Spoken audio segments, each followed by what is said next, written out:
Hello guys, കഴിഞ്ഞ എപ്പിസോഡിൽ മീറിനും ബിഗ്നോയെ കണ്ടെത്തി കാണും. അങ്ങനെ അതിനുശേഷം എന്തൊക്കെ സംഭവിക്കുമെന്ന് നമുക്ക് ഇന്നത്തെ എപ്പിസോഡിൽ കാണാം. ഇപ്പൊ മീറിനും ബിഗ്നോയെ കണ്ടെത്തി എന്ന് പറഞ്ഞ് അവൾ സന്തോഷത്തിൽ സംസാരിച്ചുകൊണ്ടിരിക്കുമ്പോഴാണ് ഇതൊക്കെ സൈഡിൽ ഇരുന്ന് നോണും കേൾക്കും. അതോടെ അവന് പിടികിട്ടി ബിഗ്നോയിനെ കൊണ്ട് ഇൻവെസ്റ്റ് ചെയ്യിപ്പിക്കാൻ പോവാന്ന്. അതിനുശേഷം അവളും കൂടെ ബിഗ്നോയിനെ ഇംപ്രസ് ചെയ്യാൻ വേണ്ടി അവരെങ്ങനെ അവരുടെ ബിസിനസിനെ കുറിച്ച് സംസാരിക്കണമെന്ന് പ്ലാൻ റെഡി ആയിക്കൊണ്ടിരിക്കും. അപ്പനാണ് അവൻ പറയുന്നതും കേൾക്കാതെ ഇവൾ അവനെ തന്നെ വായി നോക്കിക്കൊണ്ടിരിക്കും. ഇവൻ ഇത്രയും സൈലന്റ് ആയിട്ടൊക്കെ സംസാരിക്കാൻ അറിയാം. ഞാൻ ആദ്യമായിട്ട് ഇത്ര സമ്മാനത്തിൽ കാണുന്നത്. എന്നിട്ട് അവൻ പറയുന്നതും കേൾക്കാൻ നോക്കിക്കൊണ്ടിരിക്കുമ്പോഴാണ് അവന് പെടുന്ന ഡൗട്ട് അടിച്ച് തിരിഞ്ഞു നോക്കും. മെറിൻ, ഞാൻ പറഞ്ഞല്ലോ, നീ കേട്ടായിരുന്നു? കുറെ നേരമായിട്ട് നീ എന്നെ തന്നെ നോക്കുന്നില്ല, എന്തോ നിനക്ക് മനസ്സിലാവുന്നില്ല. എന്നിട്ട് അവനെ അടുത്തേക്കും ചോദിക്കുമ്പോഴാണ് അവൻ ഇത്രയും ക്ലോസ് ആയതുകൊണ്ട് അവളുടെ ഫേസ് മൊത്തത്തിൽ ബ്ലഷ് ആകും. അങ്ങനെ അവളൊന്നും പറയാതെ സൈലന്റ് ആയിട്ടിരിക്കുമ്പോഴാണ് അവനും പെട്ടെന്ന് പുറയിലേക്ക് മാറിയിട്ട് നിനക്ക് എന്തോ പറ്റി, ഞാൻ അടുത്തേക്ക് ഒന്നുകൊണ്ട് ഇറിറ്റേറ്റ് ആയോ, എന്നോടൊന്നും തിരിച്ചു പറയുന്നില്ല. എന്നിട്ട് അവനും ചോദിക്കുമ്പോഴാണ് അവളും പറയുന്നത് അല്ല എനിക്ക് ഇറിറ്റേറ്റ് ആയതല്ല, ഞാൻ ബ്ലഷ് ആയതാ. എന്നിട്ട് അവൾ പറയുമ്പോഴാണ് അവനും എന്തുവാ ബ്ലഷ് ആയോ, ഞാൻ പലപ്പോഴും പറയാറില്ലേ ഞാൻ ഹാൻഡ്സം ആണ്, അതാ നീ ബ്ലഷ് ആയ. പക്ഷെ ഞാൻ എങ്ങനെ കണ്ടുപിടിക്കും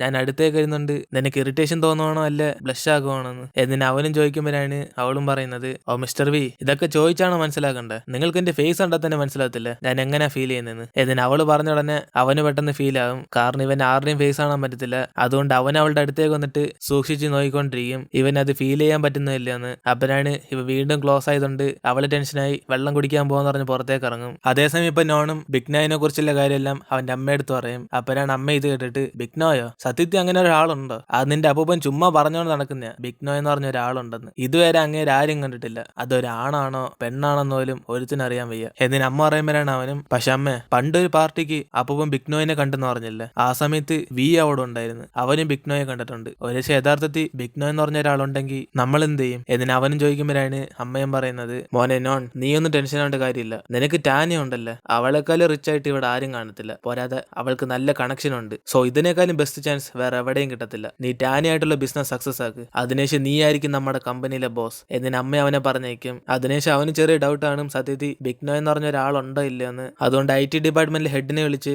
അവൻ ഇതിനെക്കുറിച്ച് അന്വേഷിക്കാൻ പറയും. അപ്പോഴാണ് അവന് മേവാക്കിനോട് എടാ ബിഗ്നോ എന്ന ഒരാൾ ഉണ്ടോ ഇല്ലെന്ന് മിസ്റ്റർ നോൺ നമ്മളെ കണ്ടെത്താൻ പറഞ്ഞു, നിന്നെ കൊണ്ടത് പറ്റുമോ? എന്നിന് ഇവൻ ചോദിക്കുമ്പോഴാണ് അവനും ഞാൻ അന്വേഷിച്ച് നോക്കാം. എന്നിനെ മേവാക്കും പറയുമ്പോഴാണ് അവനും പറയുന്നത് എടാ മേവാക്ക്, നമ്മൾ നോൺ പറയുന്ന എന്ത് കാര്യമായാലും അതിനെ എതിർക്കാതെ ചെയ്യണം. കാരണം ഞാൻ വിചാരിക്കുന്നത് അയാളായിരിക്കും അടുത്ത ബോസ് ആകാൻ പോകുന്നതെന്ന്. എന്നിന് അവൻ പറയുമ്പോഴാണ് ഇവനും എന്തോ നോൺ അടുത്ത ബോസോ, അപ്പൊ മിസ്റ്റർ വിയോ? എന്നിനെ മേവാക്ക് ചോദിക്കുമ്പോഴാണ് അവനും പറയുന്നത് മിസ്റ്റർ വി അവൻ ആകെപ്പാടെ അവിടെ നിന്ന് ഗെയിം കളിക്കാൻ അറിയാം. അവൻ ഏത് കാലത്താണ് നീ വർക്ക് ചെയ്ത് കണ്ടിട്ടുള്ള? പോരാതെ അവൻ മൊത്തത്തിൽ ഒരു സെൽഫിഷ് ആയിട്ടുള്ള ക്യാരക്ടർ. മിക്കവാറും നോൺ ആയിരിക്കും അടുത്ത ബോസ്. അതുകൊണ്ട് ഇവനെ സപ്പോർട്ട് ചെയ്താൽ നമ്മുടെ ലൈഫ് സെറ്റിൽ ആവും. എന്നിന് ഇവരുടെ ഡിസ്കസ് ചെയ്തോണ്ടിരിക്കും. അതേസമയം വി രാത്രി ഫുള്ളും അവന്റെ ബിസിനസ് പ്ലാൻ കാണിക്കാൻ വേണ്ടി വർക്ക് ചെയ്തോണ്ടിരിക്കുമ്പോഴാണ് മീറിന് ജോലി ചെയ്തോണ്ടിരിക്കുമ്പോൾ തന്നെ അവൾ കിടന്നുറങ്ങിപ്പോകും. അപ്പോഴാണ് ഇത് കണ്ട് അവൻ അടുത്തേക്ക് വരുന്നത്. എന്നിട്ട് അവൻ അവളുടെ ഫേസ് കണ്ടിട്ട് ഫീൽ ചെയ്തോണ്ടിരിക്കും മിറിൻ, എനിക്ക് നീ സ്മൈൽ ചെയ്യുന്ന കാണണമെന്ന് നല്ല ആഗ്രഹമുണ്ട്. എന്നിട്ട് അവനും പറഞ്ഞിട്ട് ദൂരേക്ക് ചെന്ന് വിഷമിച്ചോണ്ടിരിക്കുമ്പോഴാണ് ഇവളും പെട്ടെന്ന് കണ്ണുറക്കുന്നത്. എന്തുവാ ഞാൻ ചിരിക്കുന്ന കാണാൻ ആഗ്രഹിക്കുന്നു, പക്ഷെ ഞാൻ എന്നും ചിരിച്ചോണ്ടല്ലേ ഇരിക്കുന്നത്. എന്നിട്ട് അവൻ പറഞ്ഞേ കേട്ട്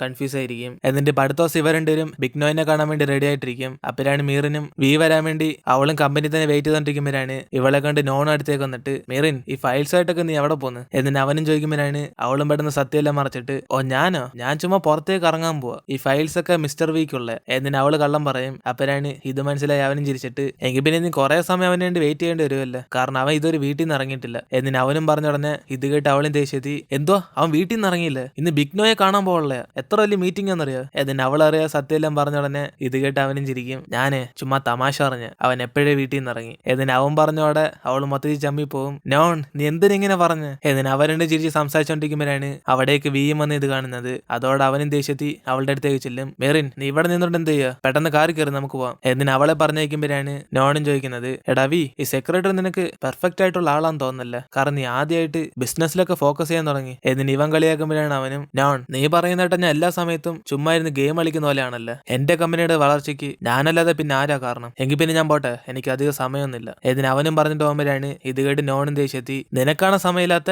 അല്ലെ നീ കാണാൻ വന്ന ബിഗ്നോയിനാണ് സമയമില്ലാത്ത? എന്നിട്ട് ഇവൻ ചോദിച്ചാടെ അവനടുത്തേക്ക് വന്നിട്ട് നിനക്കെങ്ങനെ അറിയാം ഞാൻ ബിഗ്നോയിനെ കാണാൻ പോകുന്നതെന്ന്? അവൾ നിന്നോടെല്ലാം പറഞ്ഞോ? എന്നിട്ട് അവൻ ചോദിക്കുമ്പോഴാണ് നോണും ചിരിച്ചിട്ട് അതെന്തൊരു സംസാരം, ഞങ്ങൾ ചുമ്മാ കേക്കിനെ കുറിച്ച് സംസാരിച്ചോണ്ടിരുന്ന, അവൾ നല്ലോണം കേക്കൊക്കെ ഉണ്ടാക്കുന്ന പറഞ്ഞു കേട്ട്. എന്നിട്ട് അവനും പറയുമ്പോഴാണ് വി നോണിനോട് ദേഷ്യപ്പെടുന്നത് എടാ നീ എന്റെ സെക്രട്ടറിയെ വെറുതെ വിട്ടേക്ക്, ഞാൻ നിന്റെ സെക്രട്ടറി ആയിട്ടൊന്നും സംസാരിക്കുന്നില്ലല്ലോ, നീ എന്തുവാ ചെയ്യുന്നത്, എവിടാ പോയ എന്നൊക്കെ ഞാൻ അവളോട് അന്വേഷിക്കുന്നുണ്ടോ? അതേപോലെ നീ എന്റെ സെക്രട്ടറിയോട് എന്നെ കുറിച്ച് അന്വേഷിക്കായി പറഞ്ഞു മനസ്സിലായ? എന്നിട്ട് ഇവൻ ചൂടാകുമ്പോഴാണ് നോണും വെയിറ്റ് ഒരു സെക്കൻഡ്, അവൾ എന്നോട് ബിസിനസിനെ കുറിച്ച് എല്ലാ കാര്യം പറയുന്നു പേടിച്ചിട്ടാണോ അല്ലെ നിന്റെ സെക്രട്ടറിയെ ഞാൻ വളച്ചോണ്ട് പോകുന്ന പേടിച്ചിട്ടാണോ നീ ഇപ്പം ദേഷ്യപ്പെടുന്നത്? അത് മാത്രം ഒന്ന് ക്ലിയർ ചെയ്ത് തരാമോ? എന്നിട്ട് നോണും ചോദിച്ചോടെ അവന് രണ്ടിന് വേണ്ടിയാ തർക്കിച്ചെന്ന് പറഞ്ഞ് അവിടെ നിന്ന് പോകും. എന്നിട്ട് ഇപ്പൊ അവന് കാറി കയറുമ്പോഴാണ് അവൾ അവനോട് സോറി ചോദിക്കുന്നത്. മിസ്റ്റർ വി, ഞാൻ അറിയാതെ പറഞ്ഞു പോയതാ. എന്നിട്ട് അവൾ സംസാരിക്കാൻ വരുമ്പോ തന്നെ അവൻ തടയും. മെറിൻ, എന്റെ കസിനായിട്ട് എന്ത് വേണമെങ്കിൽ സംസാരിച്ചു, പക്ഷെ ബിസിനസ് കാര്യങ്ങൾ ഇങ്ങനെ നീ പുറത്തേക്കൊന്നും പറയല്ലേ. ഇതിന് അവൻ അവളെ പറഞ്ഞ് മനസ്സിലാക്കി ഇവർ രണ്ടിനും കൂടെ ആന്റി നോയെ കാണാൻ വേണ്ടി പോകും. അപ്പോഴാണ് അവരും ഇവരും കണ്ടിട്ട് ഇപ്പൊ തന്നെ പ്രസന്റേഷൻ തുടങ്ങാൻ പറയും. അതോടെ വിയും അവന്റെ പുതിയ ആപ്ലിക്കേഷനെ കുറിച്ച് പറഞ്ഞുകൊണ്ടിരിക്കും. മാം, ഞാൻ പുതിയതായിട്ട് ഇറക്കാൻ പോകുന്ന ആപ്പ് ഡിസേബിൾഡ് ആയിട്ടുള്ള കുറെ ആൾക്കാരെ സഹായിക്കും. എന്നിട്ട് അവനും പറഞ്ഞു തുടങ്ങുമ്പോൾ തന്നെ അവർ വേണ്ടെന്ന് വെക്കും. ഡിസേബിൾഡ് ആയിട്ടുള്ള പേഴ്സണോ? ഇത് കേൾക്കുമ്പോൾ തന്നെ എനിക്ക് ഇൻട്രസ്റ്റ് പോയി. ഇതേതോ പൈസ ഉണ്ടാക്കാൻ വേണ്ടി ഉണ്ടാക്കുന്ന ഒരു ആപ്പായിട്ടാണല്ലോ എനിക്ക് വന്നത്. സോറി, എനിക്കൊന്നും ഇൻട്രസ്റ്റ് ഇല്ല. ഇതിന് അവര് പറഞ്ഞിട്ട് പോകുന്ന നോക്കുമ്പോഴാണ് ഇവരുടെ ഒരു ഫോളോ ചെയ്ത് വന്നത്. ബിഗ്നോയ്, ഒരു സെക്കൻഡ്, നിങ്ങൾ ഞങ്ങൾക്ക് 15 മിനിറ്റ് തരാന്നല്ലേ പറഞ്ഞത്? ഏതിനെ മീറിൻ തടഞ്ഞെടുത്തുമ്പോഴാണ് അവരും പറയുന്നത്, മീറിൻ, നീ എപ്പോഴത്തെ പോലെ എന്നെ ആന്റി എന്ന് വിളിച്ചാൽ മതി, ബിഗ്നോയ് എന്ന് വിളിക്കണം എന്നില്ല. ഇതിന് അവര് പറയുമ്പോഴാണ് അവളും ചോദിക്കുന്നത്, ആന്റി, ഞങ്ങൾ ഈ പ്രസന്റേഷന് വേണ്ടി ഇന്നലെ രാത്രി ഫുള്ളും കഷ്ടപ്പെട്ട് വർക്ക് ചെയ്ത്, അതുകൊണ്ട് ഞങ്ങൾക്ക് തന്ന 15 മിനിറ്റ് എങ്കിലും ഒന്ന് ഫുള്ളായിട്ട് കേൾക്ക്. ഇതിന് അവൾ ചോദിക്കുമ്പോഴാണ് അവരും കേൾക്കാൻ വേണ്ടി റെഡിയാകും. അപ്പോഴാണ് ഇത് മനസ്സിലാവാതെ വിയും, മാം ഞാൻ പറയട്ടെ. ഇതിന് അവൻ അവരുടെ ഫേസ് തന്നെ നോക്കിക്കൊണ്ടിരിക്കും. എന്തേലൊക്കെ അവർ പറയാന്ന് പറഞ്ഞ്. അപ്പോഴാണ് അവരും കുറെ സമയം ഉണ്ടായിരുന്നിട്ട്, നിനക്കും ഞാൻ സമ്മതിച്ച് കണ്ടില്ല, ഇനി വായി തുറന്ന് പറയാൻ പറഞ്ഞാല് നിങ്ങളൊക്കെ പ്രസന്റ് ചെയ്യത്തുള്ളൂ. ഏതിന് അവർ ദേഷ്യപ്പെട്ടതോടെ അവനും പെട്ടെന്ന് അവന്റെ ആപ്ലിക്കേഷനെ കുറിച്ച് ഡീറ്റെയിൽ ആയിട്ട് പറയും. മാം, ഈ ആപ്ലിക്കേഷൻ ഞങ്ങൾ പൈസ ഉണ്ടാക്കാൻ വേണ്ടി ക്രിയേറ്റ് ചെയ്തതല്ല. ഈ ലോകത്ത് കഷ്ടപ്പെടുന്ന കുറെ ആൾക്കാരുണ്ട്. നമ്മൾ നോർമലി അവരെ ഡിസേബിൾഡ് ആയിട്ടുള്ള പേഴ്സൺ ആയിട്ട് പറയും. അവർക്ക് വേണ്ടി ഈ ആപ്പ് യൂസ് ആകും. ഇതിന് അവനും പറയുമ്പോഴാണ് അവരും ചോദിക്കുന്നത്, നിനക്കെങ്ങനെ അറിയാം ഈ ആപ്പ് അവർക്കൊക്കെ പ്രയോജനപ്പെടുമെന്ന്? നിനക്ക് എന്തെങ്കിലും അസുഖമുണ്ടോ? ചുമ്മാ ഇങ്ങനെ ഇല്ലാത്ത കാര്യം ഒന്നും ഉണ്ടാക്കി പറയില്ല. ഇതിന് അവർ ചൂടാകുമ്പോഴാണ് അവനും പറയുന്നത്, മാം, ഞാൻ ഇതൊക്കെ റിസർച്ച് ചെയ്തിട്ട് പറയാ. പോരാതെ ഈ ആപ്ലിക്കേഷന് വേണ്ടി പ്രൊഫഷണൽ ആയിട്ടുള്ള ഒരു ഡോക്ടർ എന്നെ സപ്പോർട്ട് ചെയ്യുന്നുണ്ട്. അതുകൊണ്ട് നിങ്ങളൊന്നും എന്നെ കുറിച്ച് തെറ്റിയിരിക്കണ്ട. ഞാൻ ഇതെല്ലാം പെർഫെക്റ്റ് ആയിട്ട് ക്രിയേറ്റ് ചെയ്യുക. ഈ ആപ്പ് അവർ ഹെൽത്തിനൊക്കെ യൂസ്ഫുൾ ആയിട്ട് മാറും. ഇതിന് അവനും പറഞ്ഞ ഉടനെ അവർക്ക് അത് വലിയ താല്പര്യമൊന്നും കാണത്തില്ല. മെറിൻ, എന്നോട് ചോദിച്ചോണ്ടാ ഞാൻ നിങ്ങൾക്ക് സമയം തന്നെ. ആ സമയം ഇപ്പം കഴിഞ്ഞ്. പോരാ, ഞാൻ പൈസ ഇറക്കിയിട്ട് തന്നെ ഇപ്പൊ കുറെ വർഷമായി. ഞാൻ ഇനി ആർക്കെങ്കിലും പൈസ ഇറക്കുവാണ് അതെന്തേലും യൂസ്ഫുൾ ആയിട്ടുള്ള ഒരു കാര്യത്തിന് വേണ്ടിയായിരിക്കും. നിങ്ങൾ പറയുന്ന കാര്യമൊക്കെ എനിക്ക് ഇൻട്രസ്റ്റ് ആയിട്ട് തോന്നും. പക്ഷെ എന്നെ നിങ്ങളുടെ കമ്പനിയിലേക്ക് ഇൻവെസ്റ്റ് ചെയ്യാൻ വേണ്ടി അത്രയ്ക്കൊന്നും എന്നെ ഒന്നും അട്രാക്ട് ചെയ്തില്ല. എനിക്ക് നിങ്ങളുടെ അടുത്തിരുന്ന് ആ സിൻസിയറിറ്റി നഷ്ടപ്പെട്ട്. എന്നിട്ട് അവരും പറ്റത്തില്ലെന്ന് പറഞ്ഞിട്ട് പോകുമ്പോഴാണ് മീറിനും പുറകെ ചെന്ന് അവരെ സമാനപ്പെടുത്താൻ നോക്കുന്നത്. അപ്പോഴാണ് വിയും, മാം, ഞാനൊരു ഡിസേബിൾഡ് ആയിട്ടുള്ള പേഴ്സണാണ്. ഇതിന് അവനും പറഞ്ഞോടെ അവരുടെ ഒരു ഷോക്കാകും. അപ്പോഴാണ് അവനും അവന്റെ അസുഖത്തിനെ കുറിച്ചല്ല അവരോട് പറയുന്നത്. മാം, എനിക്കും കൊച്ചിലെത്തൊട്ട് ഒരു അസുഖമുണ്ട്. എനിക്ക് ആരുടെ ഫേസും ക്ലിയർ ആയിട്ട് കാണാൻ പറ്റത്തില്ല. സത്യം പറഞ്ഞ അവർ ഫേസ് പോലും എനിക്ക് കാണാൻ പറ്റത്തില്ല. എനിക്ക് 10 വയസ്സുള്ളപ്പോഴാണ് ഇത് സംഭവിച്ചത്. എന്റെ അമ്മ എന്നെ ഉപേക്ഷിച്ചിട്ട് പോയതിനു ശേഷം ആ ഒരു വിഷമത്തിൽ ഞാൻ ഫുള്ള് സ്ട്രെസ്സായി. എനിക്ക് ഒരാളുടെ ഫേസ് പോലും ക്ലിയർ ആയിട്ട് കാണാൻ പറ്റാതായി. ഡോക്ടർ പറഞ്ഞ് എനിക്ക് ഫേസ് ബ്ലൈൻഡ്നെസ് ആണ്. അതുകൊണ്ട് എന്നെ പോലെ കഷ്ടപ്പെടുന്ന കുറെ ആൾക്കാർക്ക് വേണ്ടിയാ ഞാൻ ഈ ആപ്ലിക്കേഷൻ കണ്ടെത്തിയ. ഇത് അവർ ഹെൽത്തിനെ പെർഫെക്റ്റ് ആയിട്ട് കീപ്പ് ചെയ്തുകൊണ്ടും എന്തെങ്കിലും എമർജൻസി ഉണ്ട് ഈ ആപ്ലിക്കേഷൻ തന്നെ അടുത്തുള്ള ഹോസ്പിറ്റലിൽ ഇൻഫോം ചെയ്യും. ഇതിന് അവനും പറയുമ്പോൾ തന്നെ മീറിനും കരയാൻ തുടങ്ങും. അപ്പോഴാണ് ഇത് കണ്ട അവരും, മീറിൻ, നീ എന്തിനിപ്പോ വെറുതെ കരയുന്നത്? ഇതിന് അവർ ചോദിച്ചോടെ വിയ അടുത്തേക്ക് വന്നിട്ട്, മീറിൻ, നീ ഇപ്പൊ കരയാണോ? എന്തിനാ, ഞാൻ പറഞ്ഞു കേട്ടാണോ? ഇതിന് അവൻ ചോദിക്കുമ്പോഴാണ് അവളും, അല്ല, ഞാൻ ഇപ്പൊ കരയല്ല. ഇതിന് അവൾ പറയുമ്പോഴാണ് അവനും, മീറിൻ, നിന്റെ ഫേസ് ഒക്കെ തണുത്തിരിക്കുന്നു, എനിക്ക് വേണ്ടി നീ ഒന്നും കരയണ്ട. ഇതിന് അവനും പറയുമ്പോഴാണ് അവളും തിരിച്ചു പറയുന്നത്, മിസ്റ്റർ വി, എനിക്ക് ഇപ്പോഴാണ് മനസ്സിലായത് നിങ്ങൾ എന്തിനാന്ന് പാർട്ടിക്ക് വെച്ച് നിങ്ങളോട് ആരൊക്കെയാ സംസാരിക്കാൻ വരുന്നതെന്ന് എന്നോട് പറയാൻ പറഞ്ഞതെന്ന്. നിങ്ങളൊന്നും വിഷമിക്കണ്ട, ഇനി തൊട്ട് ഞാൻ നിങ്ങൾക്ക് സഹായത്തിനാണ്. എന്നിട്ട് ഇവര് സംസാരിച്ചു കേട്ട് ആന്റി നോയും ആ ഫയൽസ് ഒക്കെ വാങ്ങിച്ചിട്ട് അവർക്ക് ഇൻട്രസ്റ്റ് ഉണ്ട് തിരിച്ചു വിളിക്കാന്ന് പറഞ്ഞിട്ട് അവിടെ നിന്ന് പോകും. ഇത് കേട്ട് അവരുടെ സന്തോഷത്തിരിക്കും. അപ്പോഴാണ് അവനും പറയുന്നത്, മെറിൻ, നീ എന്നെ ഓർത്ത് കരയേണ്ട ആവശ്യമൊന്നുമില്ല, എനിക്കത് ഇഷ്ടപ്പെടത്തില്ല എന്നെ നോക്കി പാവം കാണിക്കുന്നതൊക്കെ. എന്നിട്ട് അവൻ പറയുമ്പോഴാണ് അവളും, വി, ഞാൻ കരഞ്ഞത് നിന്റെ അസുഖത്തിന് ഓർത്തൊന്നുമില്ല, കൊച്ചിലെ തൊട്ട് നീ കുറെ കഷ്ടപ്പെട്ടില്ല, അതിനെ ഓർത്ത് ഞാൻ ചെറുതായിട്ട് ഫീൽ ആയ. ഇനി തൊട്ട് നിങ്ങൾക്ക് എന്ത് സഹായം വേണമെങ്കിലും ഞാനത് ചെയ്തു തരും. ഇതിന് അവൾ പറയുമ്പോഴാണ് അവനും, എങ്കിൽ പിന്നെ ഇങ്ങനെ മേലെ കരയല്ലേ, അതാണ് നീ എനിക്ക് ചെയ്യുന്ന വലിയ സഹായം. ഇതിന് അവരുടെ അവിടെ നിന്ന് പോകും. അപ്പോഴാണ് അവളും ഫോണിൽ തന്നെ നോക്കിക്കൊണ്ടിരിക്കുന്നുണ്ട്. ഇവനും ചോദിക്കും, മെറിൻ, നീ എന്തോ ചെയ്യുന്ന? കുറെ നേരമായിട്ട് ആ ഫോണിൽ നോക്കുവാണല്ലോ. എന്നിട്ട് അവൻ ചോദിക്കുമ്പോഴാണ് അവളും, ഇതൊന്നുമല്ല, ഇത് സീക്രറ്റാ, നിങ്ങൾ എങ്ങനെ ചിരിപ്പിക്കണമെന്ന് എനിക്കിപ്പോ പിടികിട്ടി. അപ്പൊ ഇത്രയും ദിവസം മറ്റുള്ളവരെ ചിരിക്കുന്നോ ഇല്ലെന്ന് അറിയാത്തോണ്ടല്ലേ നിങ്ങൾ ആരെയും നോക്കിയും സ്മൈൽ ചെയ്യാത്ത? അല്ലാതെ നിങ്ങൾക്ക് ചിരിക്കണമെന്ന് തോന്നാത്തോണ്ടല്ല. അതുകൊണ്ട് ഞാൻ അതിനൊരു സൊല്യൂഷൻ കണ്ടെത്തിയിട്ടുണ്ട്. ഇനി നിങ്ങൾ ഡെയിലി ചിരിക്കാൻ റെഡി ആയിക്കോ, കാരണം നിങ്ങൾ ചിരിക്കുമ്പോൾ കാണാനാ ലവ്ലി ആയിട്ടുള്ള. എന്നിട്ട് അവള് പറഞ്ഞ ഉടനെ ഇത് കേട്ട് അവന് ഷോക്കായി. ലവ്ലിയോ? നീ എന്നെ കുറിച്ച് തന്നെയാണോ പറയുന്നത്? എന്നിട്ട് അവനും ചോദിക്കുമ്പോൾ അവളിങ്ങനെ സൈലന്റ് ആയിട്ട് വിഷയം മാറ്റും. വി, നീ പെട്ടെന്ന് വീട്ടിലേക്ക് വണ്ടി ഇട്ട്, എനിക്ക് വിശക്കുന്നു, അമ്മ എനിക്ക് വേണ്ടി വെയിറ്റ് ചെയ്യായിരിക്കും. എന്നിട്ട് അവൾ വിഷയം മാറ്റുമ്പോഴാണ് അവനത് മനസ്സിലായി. വെയിറ്റ്, ആദ്യം നീ എന്നെ ഒരു ലവ്ലി പേഴ്സൺ ആയിട്ടാണ് പറഞ്ഞത്, നീ എന്തോ മിണ്ടാത്ത? നീ ഇപ്പൊ ചിരിക്കുകയാണോ അല്ല ദേഷ്യത്തിലാണോ? എന്നിട്ട് അവളുടെ ഫേസ് ഇങ്ങനെ തൊട്ട് നോക്കുമ്പോഴാണ് അവന് മനസ്സിലാവുന്നത് അവളിപ്പോ ഷൈ ആയിട്ടിരിക്കുവാന്ന്. അതോടെ അവനും ചിരിച്ചിട്ട്, മെറിൻ, നിന്റെ ഫേസ് ഒക്കെ നല്ല ചൂടാണല്ലേ, അപ്പൊ നീ ബ്ലഷ് ചെയ്യാന്ന് തോന്നുന്നു, എങ്കിൽ പിന്നെ ഇതേപോലെ ഡെയിലി ബ്ലഷ് ചെയ്തോ, കാരണം എനിക്കിത് ഒത്തിരി ഇഷ്ടപ്പെട്ടു. എന്നിട്ട് അവരുടെ സംസാരിച്ചോണ്ട് വീട്ടിലേക്ക് പോകും. അതിനുശേഷം മീറിനും അവളുടെ വീട്ടിലേക്ക് പോകുമ്പോഴാണ് ഇവള് ഫുഡ് എടുത്ത് കൈ വെച്ചോണ്ട്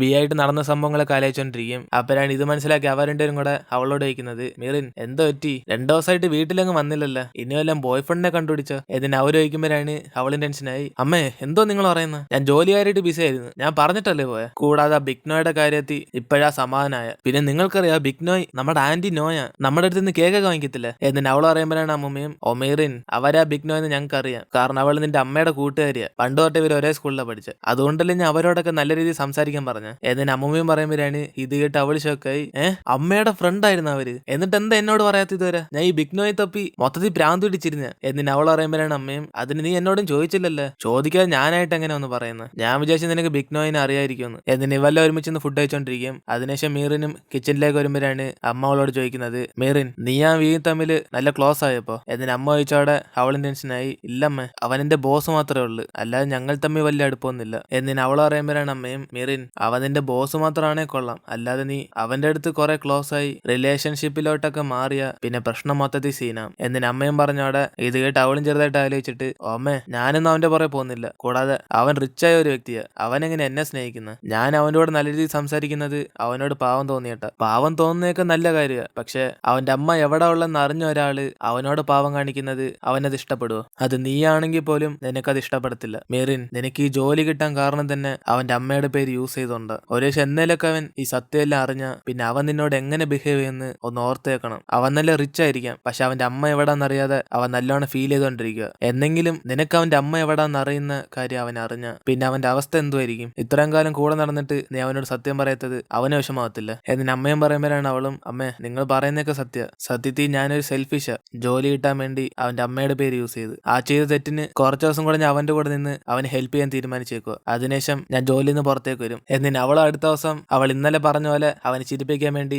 ഒരു സാധനം കൊണ്ടുപോകും. ഇത് കണ്ട് അവന് ഷോക്കായി, മീറിൻ ഞാനെന്തോ പട്ടിയോ, ഇത് പട്ടിയെ ട്രെയിനിങ് ചെയ്യാനുള്ള ഒരു സാധനമാണ്, എടീ മണ്ടി ഞാൻ നിന്റെ ബോസാ, എന്നോട് ഇങ്ങനെ ഒന്ന് ബിഹേവ് ചെയ്യല്, പട്ടിയെ പഠിപ്പിക്കുന്ന സാധനമൊക്കെ എന്നെ ഒന്ന് പഠിപ്പിക്കാൻ നോക്കുന്നു. എന്നിട്ട് അവൻ അവളോട് ദേഷ്യപ്പെടും. അപ്പോഴാണ് അവൾ നിർത്താൻ പറഞ്ഞിട്ട്, മിസ്റ്റർ വി നിങ്ങൾ വിചാരിക്കുന്ന സാധനമൊന്നുമില്ല, ഇത് ജസ്റ്റ് ഞാൻ ഒന്ന് നിൽക്കുമ്പോൾ ഇതിൽ നിന്നൊരു സൗണ്ട് കേൾക്കും, അപ്പൊ ഞാൻ ചിരിക്കുവാന്ന് അർത്ഥം. അതായത് നമ്മൾ എന്തെങ്കിലും ബിസിനസ് മീറ്റിംഗിന് പോവാണ്, ഞാൻ നിങ്ങളുടെ കൂടെ നിന്ന് ചിരിക്കാനുള്ള സമയത്ത് ഈ സംഭവം നിൽക്കാം, കാരണം നമ്മൾ സംസാരിക്കുന്ന ആൾ ചിരിച്ചിട്ട് നമ്മൾ ചിരിക്കാതിരുന്ന പിന്നെ അവർക്കത് ഇഷ്ടപ്പെടാതെ പോകത്തില്ല. അങ്ങനെ ആ സിറ്റുവേഷൻ അവോയ്ഡ് ചെയ്യാൻ വേണ്ടിയാ ഞാൻ ഈ സാധനം കണ്ടുപിടിച്ചത്. ഏതിന് അവള് പറയുമ്പോഴാണ് അവനും, എങ്കിൽ പിന്നെ 2 പ്രാവശ്യം ക്ലിക്ക് ചെയ്ത് എന്തോ അർത്ഥം. ഏതിന് അവൻ ഐഡിയ ഇഷ്ടപ്പെടും. അതോടെ അവളും എല്ലാ കാര്യം അവനോട് വിവരിച്ചു പറയും. മിസ്റ്റർ വി ഞാൻ 1 പ്രാവശ്യം നിൽക്കുവാണെങ്കിൽ നമ്മൾ സംസാരിക്കുന്ന ആൾ സന്തോഷത്തിലാന്ന് നിങ്ങൾ വിചാരിച്ചോ, ഒരു 2 പ്രാവശ്യം നിൽക്കുവാണെങ്കിൽ ആൾ മൊത്തത്തിൽ കലിപ്പില്ല. ഏതിന് അവളും പറയുമ്പം അവനും കുറെ കാൽക്കുലേറ്റ് ചെയ്തിട്ട്, ഓക്കെ ഇതെല്ലാം ശരിയാ, പക്ഷെ ഞാൻ സംസാരിക്കുന്ന ആള് ആരാന്ന് ഞാൻ എങ്ങനെ കണ്ടെത്തും? ഏതിന് അവനും ചോദിച്ചോടെ ആ കാര്യമൊക്കെ അവളേറ്റെന്ന് പറയും. അപ്പോഴാണ് അവനും കുറച്ച് ആലോചിച്ചിട്ട്, മീറിൻ ഇപ്പൊ നീ എനിക്ക് ആരാ എന്റെ അടുത്ത് സംസാരിക്കുന്നതൊക്കെ പറഞ്ഞുതരും, പക്ഷെ